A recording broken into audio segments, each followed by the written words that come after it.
بسم اللہ الرحمن الرحیم۔ آپ کو آواز آ رہی ہے؟ اسکرین شو ہو رہی ہے میری؟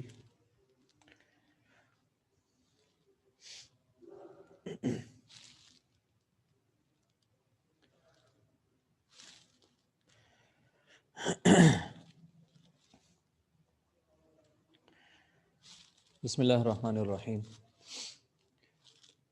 آج کی جو ہماری آیات ہیں اس میں واقعہ افک کا بیان ہے۔ واقعہ افک کی مزید تفصیل آگے آ رہی ہے۔ سب سے پہلے آیات کا ترجمہ۔ بسم اللہ الرحمن الرحیم۔ ان الذین جاءوا بالافک، یقین جانو کہ جو لوگ یہ جھوٹی تہمت گھڑ کر لائے ہیں، عصبۃ منکم، وہ تمہارے اندر ہی کا ایک ٹولہ ہے، لا تحسبوہ شرا لکم، تم اس بات کو اپنے لیے برا نہ سمجھو، بل ہوا خیر لکم، بلکہ یہ تمہارے لیے بہتر ہی بہتر ہے۔ لکل امرئ منہم، ان لوگوں میں سے ہر ایک کے حصے میں، مکتسب من الاسم، اپنے کیے کا گناہ آیا ہے، والذی تولی کبرہ، اور ان میں سے جس شخص نے اس بہتان کا بڑا حصہ اپنے سر لیا ہے، لہو عذاب عظیم، تو اس کے لیے زبردست عذاب ہے، بڑا عذاب ہے۔ دوبارہ ترجمہ دیکھیں۔ ان الذین جاءوا بالافک، یقین جانو کہ جو لوگ یہ جھوٹی تہمت گھڑ کر لائے ہیں، عصبۃ منکم، وہ تمہارے اندر ہی کا ایک ٹولہ ہے، لا تحسبوہ شرا لکم، تم اس بات کو اپنے لیے برا نہ سمجھو، بل ہوا خیر لکم، بلکہ یہ تمہارے لیے بہتر ہی بہتر ہے۔ لکل امرئ منہم، ان میں سے ہر ایک کے حصے میں، مکتسب من الاسم، اپنے کیے گا گناہ آیا ہے، والذی تولی کبرہ، اور ان میں سے جس شخص نے اس بہتان کا بڑا حصہ اپنے سر لیا، لہو عذاب عظیم، اس کے لیے زبردست عذاب ہے۔ لولا اذ سمعتموہ، جس وقت تم لوگوں نے یہ بات سنی تھی تو ایسا کیوں نہ ہوا کہ ظن المؤمنون والمؤمنات بانفسہم خیرا، کہ مومن مرد بھی اور مومن عورتیں بھی اپنے بارے میں نیک گمان رکھتے، وقالو، اور یہ کہتے، ھذا افک مبین، یہ تو کھلم کھلا جھوٹ ہے۔ لولا جاءوا علیہ باربعۃ شہداء، وہ بہتان لگانے والے اس بات پر 4 گواہ کیوں نہ لے آئے، فَإِذْ لَمْ يَأْتُوا بِالشُّهَدَاءِ، اب جب کہ وہ گواہ نہیں لائے تو فَأُولَٰئِكَ عِندَ اللَّهِ هُمُ الْكَاذِبُونَ، تو اللہ کے نزدیک وہی جھوٹے ہیں۔ وَلَوْلَا فَضْلُ اللَّهِ عَلَيْكُمْ وَرَحْمَتُهُ، اور فِي الدُّنْيَا وَالْآخِرَةِ، اور اگر تم پر دنیا اور آخرت میں اللہ کا فضل اور اس کی رحمت نہ ہوتی، لَمَسَّكُمْ، تو تم پڑ گئے تھے، فیما افضتم عذاب عظیم، اس کی وجہ سے تم پر سخت عذاب آ پڑتا، جن باتوں میں تم پڑ گئے تھے اس کی وجہ سے تم پر بڑا عذاب آ پڑتا۔ لمسکم، تم پر آ جاتا، تم پڑ جاتے، فیما افضتم، جن باتوں میں تم پڑ گئے ہو ان کی وجہ سے، عذاب عظیم، بڑا عذاب۔ اذ تلقونہ بألسنتکم، جب تم اپنی زبانوں سے اس بات کو ایک دوسرے سے نقل کر رہے تھے، اذ تلقونہ، جب تم نقل کر رہے تھے اس بات کو، بألسنتکم، اپنی زبانوں سے، وتقولون بافواہکم، اور تم اپنے منہ سے وہ بات کہہ رہے تھے، ما لیس لکم بہ علم، کہ جس کا تمہیں کوئی علم نہیں تھا، وتحسبونہ ہینا، اور تم اس کو بڑا معمولی سمجھ رہے تھے، وہو عند اللہ عظیم، حالانکہ وہ اللہ کے نزدیک بہت بڑی بات ہے، بہت سنگین بات تھی۔ ولولا اذ سمعتموہ، اور جس وقت تم نے یہ بات سنی تھی تو اسی وقت تم نے یہ کیوں نہ کہہ دیا، ما یکون لنا، ہمارے لیے نہیں ہے، ان نتکلم بہذا، کہ ہمیں کوئی حق نہیں پہنچتا کہ ہم اس بارے میں بات کریں، ہم یہ بات منہ سے نکالیں، سبحانک، اے اللہ آپ کی ذات ہر عیب سے پاک ہے، ھذا بہتان عظیم، یہ تو بہت بڑا بہتان ہے۔ یعظکم اللہ، اللہ تمہیں نصیحت کرتا ہے کہ ان تعودوا لمثلہ ابدا، کہ پھر کبھی ایسا نہ کرنا، ان کنتم مؤمنین، اگر واقعی تم مومن ہو۔ ویبین اللہ لکم الآیات، اور اللہ تمہارے سامنے ہدایت کی باتیں صاف صاف بیان کر رہا ہے، واللہ علیم حکیم، اور اللہ تعالیٰ علم کا بھی مالک ہے اور حکمت کا بھی مالک ہے۔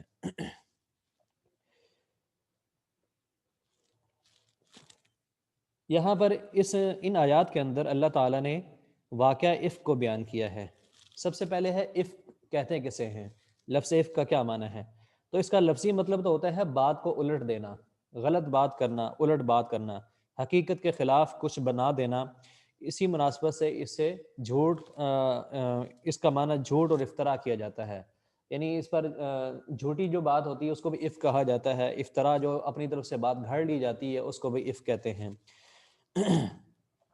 اور اگر یہ کسی الزام کے حوالے سے بولا جائے تو اس کا معنی بہتان بن جاتا ہے، بدترین قسم کا جھوٹ جو حق کو باطل سے اور باطل کو حق سے بدل دے، پاک دامن کو فاسق سے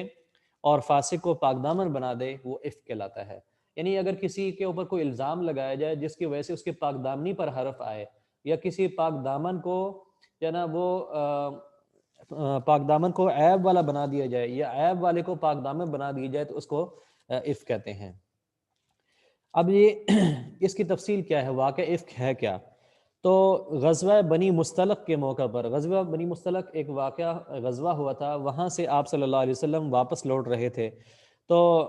حضرت عائشہ رضی اللہ تعالیٰ عنہ بھی آپ کے ساتھ تھیں۔ واپسی پر مدینے سے کچھ فاصلے پر رات کو لشکر نے پڑاؤ کیا، رات کا ابھی کچھ حصہ باقی تھا کہ لشکر کو کوچ کا حکم دے دیا گیا، یعنی کہ حکم دیا گیا کہ اب یہاں سے نکلو۔ اور حضرت عائشہ رضی اللہ تعالیٰ عنہ خود بیان کرتی ہیں کہ میں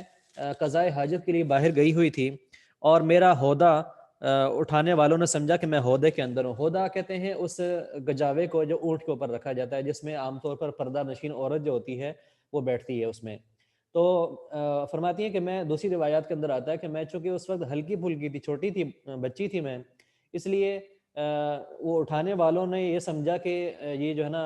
اس میں حضرت عائشہ بیٹھی ہوئی ہیں، اس لیے وہ اٹھا کر لے آیا، حالانکہ میں اس کے اندر نہیں تھی اور میں باہر گئی ہوئی تھی۔ اب وہ انہوں نے ہودہ اٹھایا اور چل دیے، اور جب میں قضائے حاجت سے واپس آئی تو میں نے دیکھا کہ لشکر تو جا چکا ہے، اور فرماتی ہیں کہ میں نے اسی وقت اپنی چادر اوڑھی اور زمین پر لیٹ گئی، اور جب سفیدی پھیل گئی، جب صبح ہوئی، تو ایک صحابی صفوان بن معطل سلمی رضی اللہ تعالیٰ عنہ ادھر آئے۔ یہ صفوان بن معطل جو تھے، یہ یہ ایسے صحابی تھے کہ جو پردے کے احکام نازل ہونے سے پہلے حضرت عائشہ کو پہچانتے تھے۔ تو انہوں نے جب یہ دیکھا کہ یہ تو حضرت عائشہ ہیں، تو انہوں نے انا للہ و انا الیہ راجعون پڑھا کہ یہ کیا ہوگا، یہ آپ صلی اللہ علیہ وسلم کی زوجہ مطہرہ یہاں پر پیچھے رہ گئیں۔ اور یہ صفوان بن معطل جو تھے، یہ بدری صحابہ میں سے تھے، یعنی کہ انہوں نے غزوہ بدر میں بھی شرکت کی تھی۔ اور یہ پیچھے کیوں رہ گئے تھے، اس کی دو وجہ بیان کی جاتی ہیں کہ یہ سارا لشکر چلا گیا تو صفوان بن معطل کیوں نہیں گئے۔ اس کی وجہ یہ تھی کہ یہ ایک ایسے صحابی تھے کہ جن کو صبح دیر تک سونے کی عادت تھی، صبح دیر تک سونے کی عادت تھی، تو شاید اس وجہ سے یہ سوئے رہ گئے ہوں اور لشکر نکل جا چکا ہو۔ یا دوسری وجہ یہ بھی بیان کی جاتی ہے کہ آپ صلی اللہ علیہ وسلم بعض صحابہ کرام کی یہ ڈیوٹی لگاتے تھے کہ جب سارا لشکر نکل جائے تو تم نے پیچھے حالات کا جائزہ لینا ہے، تم نے اس جگہ کا جائزہ لینا ہے کہ کسی کی کوئی قیمتی چیز رہ نہ گئی ہو، اگر کسی کی رہ گئی ہو تو تم اس کو لے آیا کرو، اور جو ہے نا پھر اس کو اس کے مالک کے حوالے کر دیا کرو۔ تو یہ دو وجوہات بیان کی جاتی ہیں کہ یہ حضرت صفوان بن معطل رضی اللہ تعالیٰ عنہ پیچھے رہ گئے تھے۔ تو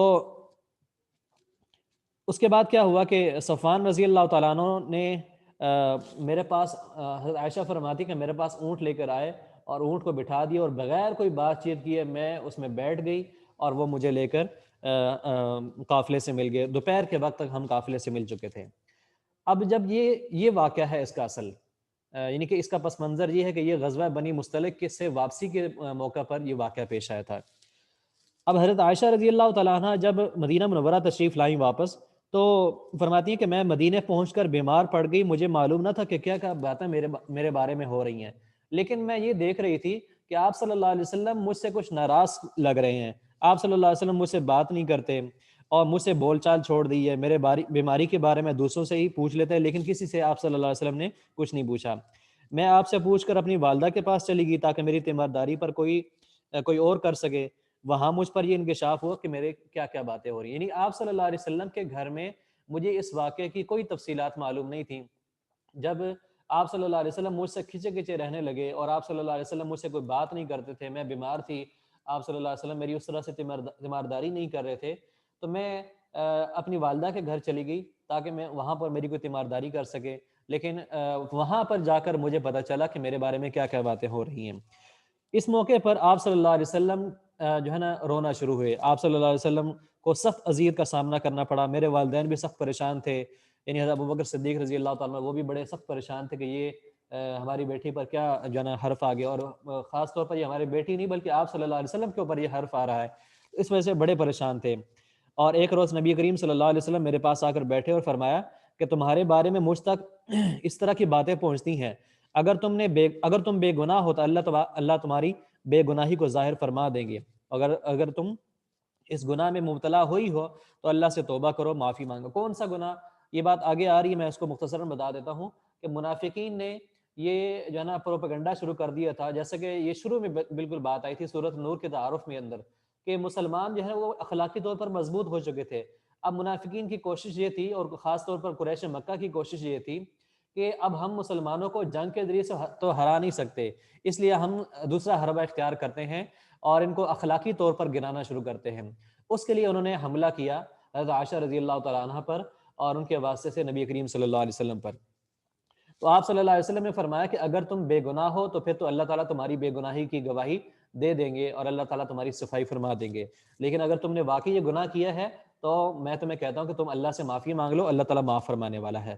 حضرت عائشہ رضی اللہ تعالیٰ عنہ بیان کرتی ہیں کہ میں نے اپنی والدہ اور والد محترم سے کہا کہ آپ نبی کریم صلی اللہ علیہ وسلم کی بات کا جواب دیں، لیکن انہوں نے کہا کہ ہماری وضاحت اور بیان کی کیا حیثیت ہوگی. میں خود بھی کہہ رہی تھی کہ میری وضاحت پر کون یقین کرے گا. میں اپنے دل میں کہہ رہی تھی کہ اللہ تعالیٰ میری بے گناہی سے آگاہ ہے، وہ یقیناً میری بے گناہی ثابت کرے گا. یعنی کہ حضرت عائشہ رضی اللہ تعالیٰ نے خود بات کا جواب نہیں دیا، بلکہ انہوں نے یہ کہا، اپنے دل میں یہ سوچا کہ میں اگر کچھ صفائی دوں گی بھی تو میری بات کی کیا حیثیت ہوگی، کیونکہ پروپیگنڈا اتنا شدید تھا، اتنا سخت تھا کہ جو ہے نا یہ سوچا بھی نہیں جا سکتا تھا کہ کوئی جس پر الزام لگا، جو ملزم ہے، وہ اپنی بات کی صفائی دے سکے. اس لیے انہوں نے کہا کہ اپنے والدین سے کہا کہ آپ ہماری بات کی جو ہے نا وہ میری بات کی صفائی پیش کریں، آپ صلی اللہ علیہ وسلم کی بات کا جواب دیں. لیکن انہوں نے کہا کہ ہم اس بات کی کوئی گواہی نہیں دے سکتے کیونکہ ہماری کوئی حیثیت نہیں ہے، ہم واقعے کا حصہ نہیں ہیں. جب واقعے کا حصہ اس موقع پر موجود نہیں تھے، اس لیے ہماری بات کا اعتبار نہیں کیا جا سکتا. جب یہ بات ہو گئی، آپ صلی اللہ علیہ وسلم کو اس پر بڑی سخت رنجیدگی کا سامنا کرنا پڑا اور تکالیف اور مصیبتوں کا سامنا کرنا پڑا، نفسیاتی طور پر بڑی پریشانی کا سامنا کرنا پڑا. تو پھر حضرت عائشہ رضی اللہ تعالیٰ عنہ کو برات میں جو ہے نا بذریعہ وحی نازل. برات کا مطلب یعنی کہ آپ حضرت عائشہ رضی اللہ تعالیٰ عنہ کو بری قرار دیا گیا اس گناہ سے جس کا الزام ان پر لگایا تھا. تو فرماتے ہیں کہ ہم اسی کیفیت میں بیٹھے ہوئے تھے کہ نبی کریم صلی اللہ علیہ وسلم پر وہ کیفیت طاری ہو گئی جو وحی کے نزول کے وقت طاری ہوتی تھی. یعنی صحابہ کرام کو پتہ چل جایا کرتا تھا کہ اب آپ صلی اللہ علیہ وسلم پر وحی نازل ہو رہی ہے. جیسے کہ آپ صلی اللہ علیہ وسلم کی آنکھیں بند ہو جایا کرتی تھیں، یا آپ صلی اللہ علیہ وسلم پر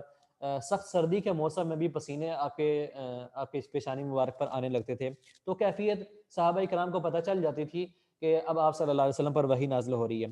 اس کیفیت کے بعد نبی کریم صلی اللہ علیہ وسلم ہنستے ہوئے مجھے مبارکباد دی کہ اللہ تعالیٰ نے تمہاری برات کا اعلان فرما دیا ہے.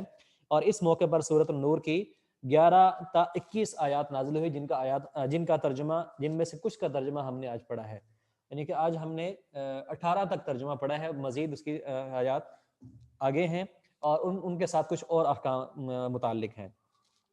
اب یہ تو ہو گیا آپ صلی اللہ علیہ وسلم کو اللہ تعالیٰ نے تسلی دے دی، حضرت عائشہ رضی اللہ تعالیٰ عنہ پر جو ہے نا صورتحال کو آگاہ کر دیا اور حضرت عائشہ رضی اللہ تعالیٰ عنہ کی برات کا اعلان فرما دیا. اور آیات میں آپ نے دیکھ لیا کہ کس طرح اللہ تعالیٰ جو ہے نا غصے کا اظہار فرما رہے ہیں کہ جب یہ مومنین نے یہ بات سنی تھی تو وہ انہوں نے اپنے بارے میں خوش گمانی کا اظہار کیوں نہیں کیا، اچھے الفاظ میں اس کو ذکر کیوں نہیں کیا، اور یہ بات کیوں نہیں کی کہ یہ بہت بڑا بہتان ہے، اور اس پر وہ 4 گواہ کیوں نہ لے کر آئے جنہوں نے یہ الزام لگایا تھا. اور فرمایا کہ اگر اللہ کا فضل اور اللہ کی رحمت نہ ہوتی تو تم پر بڑا عذاب آ جاتا. اور یہ آیات ایسی ہیں جو حضرت عائشہ رضی اللہ تعالیٰ عنہ کی برات میں نازل ہوئیں. یہ آیات ایسی ہیں کہ اگر صحیح طرح غور کیا جائے، ان میں اگر عربیت کے اعتبار سے، عربی کے اعتبار سے اگر اس کو دیکھا جائے تو یہ ایسی آیات ہیں کہ جن میں اللہ تعالیٰ نے انتہائی غصے کا اظہار فرماتے ہوئے یہ احکام نازل فرمائے، آپ حضرت عائشہ رضی اللہ تعالیٰ عنہ کی برات کو نازل فرمائے. یعنی کہ اب ذرا اس بات سے اندازہ لگائیں کہ اللہ تعالیٰ فرماتے ہیں کہ کیوں نہیں مسلمانوں نے یہ بات کی کہ یہ بہت بڑا بہتان ہے، وہ الزام لگانے والے اس پر کیوں نہیں 4 گواہ لے کر آئے، اور یہ بات کیوں نہیں کی کہ یہ بہت بڑا بہتان ہے. اگر ذرا سے بھی عربی کو سمجھنے والا کوئی آدمی ہو تو وہ اس بات سے اندازہ لگا سکتا ہے کہ اللہ تعالیٰ کتنے غصے کا اظہار اس میں فرما رہے ہیں۔ اب یہ تو واقعہ ہو گیا اور حضرت عائشہ رضی اللہ تعالیٰ عنہ کی برات نازل ہو گئی۔ اب بعض صحابہ کرام کو بھی غلط فہمی ہوئی تھی اس بارے میں کہ ہو سکتا ہے کہ جو منافقین بات کر رہے ہیں وہ بات ٹھیک ہو، یہ بعض صحابہ کرام کے دلوں میں یہ بات آئی تھی۔ ان میں 3 صحابہ کرام تھے، ایک تھے حضرت مستح بن اساسہ، دوسرے تھے حسان بن ثابت، اور تیسری تھی حمنہ بنت جہش رضی اللہ تعالیٰ عنہم۔ یہ جو ہے نا یہ سب سے زیادہ آگے تھے، اور یہ منافقین کی جو نا ہاں میں ہاں ملا رہے تھے کہ ہاں جب منافقین اتنے زور سے کہہ رہے ہیں اور سارے مدینہ میں یہ بات پھیلی ہوئی ہے، بلکہ اب تو آس پاس کے علاقوں میں بھی یہ بات پھیل گئی ہے، تو ہو سکتا ہے کہ واقعی ان سے غلطی ہوئی ہو۔ تو یہ 3 صحابہ اکرام ایسے تھے جو منافقین کے ساتھ ساتھ، لیکن یہ منافق نہیں تھے، یہ بات سمجھ لینی چاہیے کہ یہ منافق نہیں تھے بلکہ یہ مخلص صحابہ اکرام تھے، لیکن اس پروپیگنڈے کا شکار ہو گئے جو منافقین نے چلایا تھا، جو منافقین نے جو ہے نا وہ پیش کیا تھا اور اس کو ابھارا تھا۔ تو یہ 3 صحابہ کرام ہیں، حضرت مستح بن اساسہ، حضرت حسان بن ثابت، یہ مشہور صحابی ہیں، شاعر رسول کہلاتے ہیں، بہت بڑے شاعر تھے۔ مستح بن اساسہ جو تھے یہ حضرت ابو بکر صدیق رضی اللہ تعالیٰ عنہ کے رشتہ دار تھے، اور یہ ان کا سارا خرچہ جو تھا وہ حضرت ابو بکر صدیق رضی اللہ تعالیٰ عنہ اٹھاتے تھے، جن کا ذکر آگے بھی آ رہا ہے اگلی آیات کے اندر۔ تو یہ وہ صحابی ہیں۔ اور تیسرے تھے حمنہ بنت جہش، یہ خاتون تھیں جو اس پروپیگنڈے کا شکار ہوئے۔ منافقین کا شر انگیز رویہ، منافقین نے کیا کیا؟ منافقین کا سردار عبداللہ بن ابی تھا، اس نے واقعے کو بہت بڑھا چڑھا کر اچھالا۔ منافقین حضرت عائشہ رضی اللہ تعالیٰ عنہ کے کردار کے بارے میں زبان درازی کرنے لگے۔ اس موقع پر عبداللہ بن ابی نے کئی مقاصد حاصل کرنے کی کوشش کی۔ اس نے ایک طرف رسول اللہ صلی اللہ علیہ وسلم اور حضرت ابو بکر صدیق رضی اللہ عنہ کی عزت پر حملہ کیا، دوسری طرف اس نے اسلامی تحریک کے بلند ترین اخلاقی وقار کو گرانے کی کوشش کی، تیسری اس نے ایک چنگاری پھینکی، اگر اسلام اپنے پیروکاروں کی پایا پلٹ نہ کر چکا ہوتا تو مہاجرین اور انصار آپس میں لڑ پڑتے۔ تو یہ اس نے مختلف طریقے سے مسلمانوں کے خلاف شر انگیزی جو ہے نا وہ پھیلانا شروع کی، اور لیکن اس میں وہ ناکام ہو گیا اور اس میں وہ بے نقاب بھی ہوا۔ اس میں بہت سارے منافقین جو پہلے چھپے ہوئے تھے، جن کے بارے میں صرف شبہ تھا کہ یہ منافق تھے، لیکن بعد میں جب یہ آیات نازل ہوئی واقعہ افک کی اور حضرت عائشہ رضی اللہ تعالیٰ عنہ کی برات نازل ہوئی، تو اس میں پھر بہت سارے منافقین بھی بے نقاب ہوئے، حالانکہ ان سے پہلے وہ جو ہے نا اس کو یعنی کہ مسلمان سمجھا جاتا تھا، لیکن ان آیات کے نازل ہونے کے بعد اللہ تعالیٰ نے انہیں ان کو بے نقاب کر دیا۔ اب وہ جو 3 صحابہ کرام تھے جو منافقین کے پروپیگنڈے کا شکار ہوئے تھے، مستح بن اساسہ، حسان بن ثابت اور حمنہ بنت جہش رضی اللہ تعالی عنہم، انہوں نے چونکہ اس کا یعنی کہ کہنا چاہیے کہ اس پروپیگنڈے کا شکار ہو گئے تھے، اور انہوں نے منافقین کے ہاں میں ہاں ملانا شروع کر دی تھی، چونکہ حد قذف کے زمرے میں آ جاتا ہے، یعنی تہمت لگا رہے ہیں وہ، اس لیے ان پر حد قذف جاری ہوئی تھی ان 3 حضرات کے اوپر۔ آگے ہے کہ اس واقعے میں خیر کے پہلو کیا کیا ہیں، یعنی کہ اچھائی کے پہلو، جیسے کہ پیچھے آیات میں بات آئی، لا تحسبوہ شرا لکم بل هو خیر لکم، اس کو تم اپنے لیے برا مت سمجھو بلکہ یہ تمہارے لیے بہتر ہے۔ اب وہ بہتر کس طرح ہے، اس میں اللہ تعالیٰ نے اس کے مختلف پوائنٹ ہیں، ان کو دیکھ لیں۔ سب سے پہلے تو ہے کہ مومنین کی اخلاقی برتری قائم رہی، یعنی مومنین نے اپنی طرف سے تو منافقین نے اپنی طرف سے تو مسلمانوں کی اخلاقی فوقیت و برتری پر وار کیا تھا، جبکہ مسلمانوں کے لیے ان کی اخلاقی برتری ہی ان کا امتیاز تھا، لیکن مسلمانوں کے اس امتیاز کو اللہ تعالیٰ نے برقرار رکھا۔ جو مخلص مسلمان تھے اکثر صحابہ کرام سوائے 3 کے، باقی تمام صحابہ کرام نے اس کو جانا سچ نہیں جانا، کیونکہ ان کی اخلاقی تربیت اتنی زیادہ ہو چکی تھی۔ یعنی کہ یہ غزوہ بنی مستلق تقریباً 5 ہجری کے بعد ہوا ہے، تو 5 سال یہ والے ہو گئے اور 13 سال مکہ والے ہو گئے، تو یہ تقریباً یہ 16-17 سال بن جاتے ہیں۔ تو 16-17 سال میں مسلمانوں کی اتنی زیادہ اخلاقی تربیت ہو چکی تھی کہ وہ اس واقعے کو لینے کو تیار ہی نہیں تھے، یعنی وہ اس بات کے لیے تیار ہی نہیں تھے کہ اس کے بارے میں کوئی اچھا گمان رکھے، بلکہ وہ یہی سمجھتے تھے کہ یہ بہت بڑا بہتان ہے۔ تو ان کی مومنین کی جو اخلاقی برتری تھی، آپ صلی اللہ علیہ وسلم کی جو تربیت تھی وہ قائم رہی، اس میں کوئی ذرا برابر کوئی حرف نہ آیا۔ دوسرا پوائنٹ ہے کہ مومنین کے تحمل و بردباری کا مظاہرہ، رسول اللہ صلی اللہ علیہ وسلم، حضرت ابوبکر صدیق رضی اللہ تعالیٰ عنہ اور ان کے خاندان والوں نے اور عام مومنین نے ایسا طرز عمل اختیار کیا جس سے واضح ہوا کہ یہ لوگ برائی سے کس قدر پاک، کیسے ضبط و تحمل کا مظاہرہ کرنے والے، کیسے کریم النفس لوگ ہیں۔ جب روایات میں آتا ہے کہ جب یہ واقعہ پیش آیا اور اس کی جو ہے نا گردش پورے برے مدینہ میں شروع ہوئی، تو ہر مسلمان جو ہے وہ اتنا پریشان تھا، اتنا پریشان تھا کہ وہ اس سے پہلے کبھی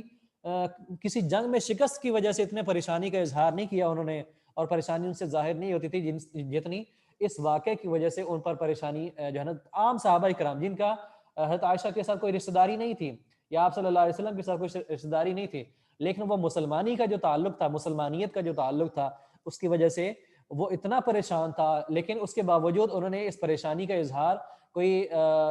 ہلڑ بازی کے ساتھ نہیں کی، کوئی مزید شر انگیزی کا وہ پیش خامہ ثابت نہیں ہوئی، بلکہ انہوں نے بڑی برداشت کا مظاہرہ کیا اور اس طرح انہوں نے اپنی جو ہے نا تحمل اور بردباری کا مظاہرہ کیا۔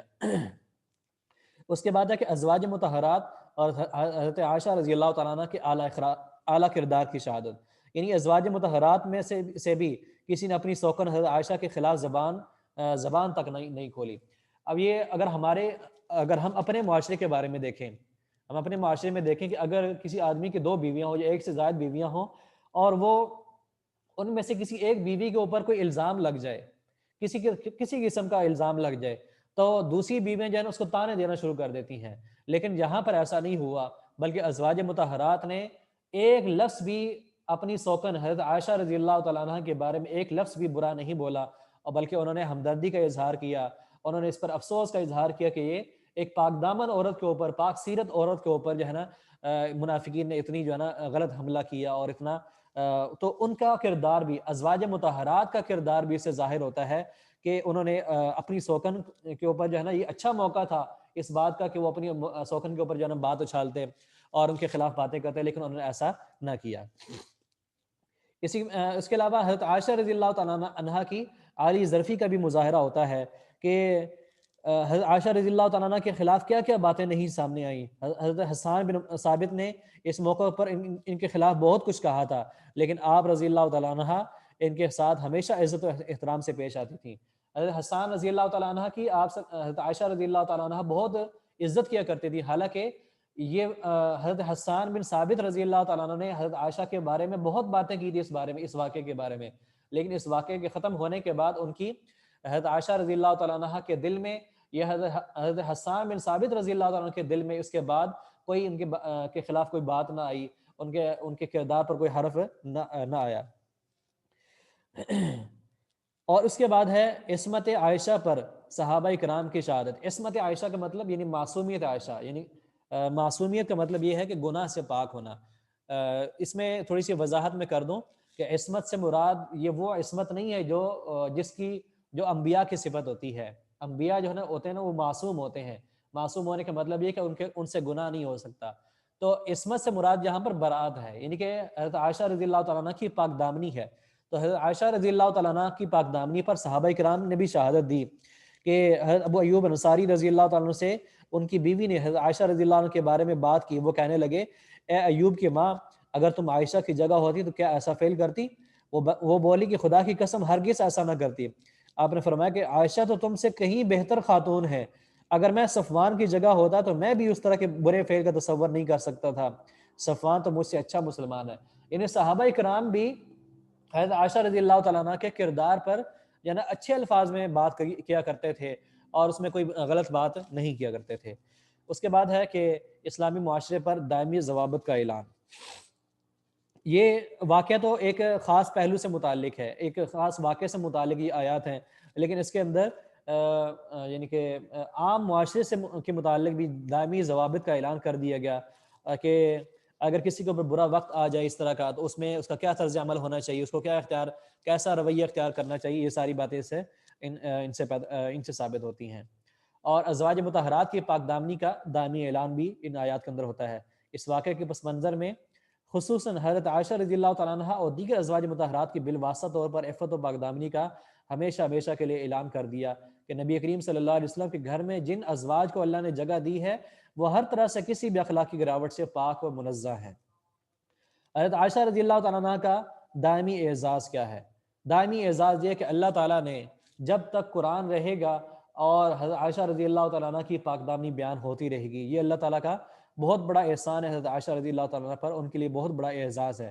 حضرت یوسف علیہ السلام پر الزام لگا تو ایک بچے نے ان کی پاک دامنی کی شہادت دی۔ حضرت مریم پر تہمت لگی تو ان کی پاک دامنی کا اعلان ان کے بیٹے نے کیا، لیکن آپ صلی اللہ علیہ وسلم کی زوجہ مطہرہ حضرت عائشہ صدیقہ رضی اللہ تعالیٰ عنہ پر جب یہ تہمت لگی تو کسی بچے نے گواہی نہیں دی یا کسی اور نے گواہی نہیں دی، بلکہ خود اللہ تعالیٰ نے گواہی دی۔ تو یہ اللہ تعالیٰ کا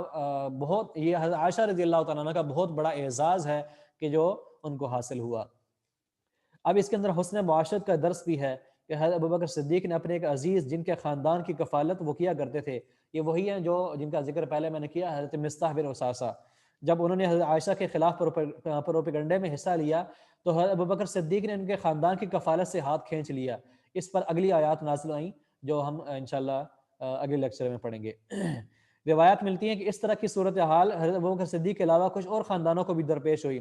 انہوں نے بھی وہی کچھ کیا جو حضرت ابوبکر صدیق نے کیا تھا۔ گویا اس واقعے کے نتیجے میں یہ سبق بھی حاصل ہوا کہ ہمیں کسی کے ساتھ حسن عمل سے دستکش نہیں ہونا چاہیے، ہر حال میں حسن عمل، حسن معاشرت کا ہمیں ہر حال میں جو ہے نا وہ پیکر رہنا چاہیے، اس پر عمل پیرا رہنا چاہیے۔ تو یہ ہے اس واقعے سے متعلق خیر کے پہلو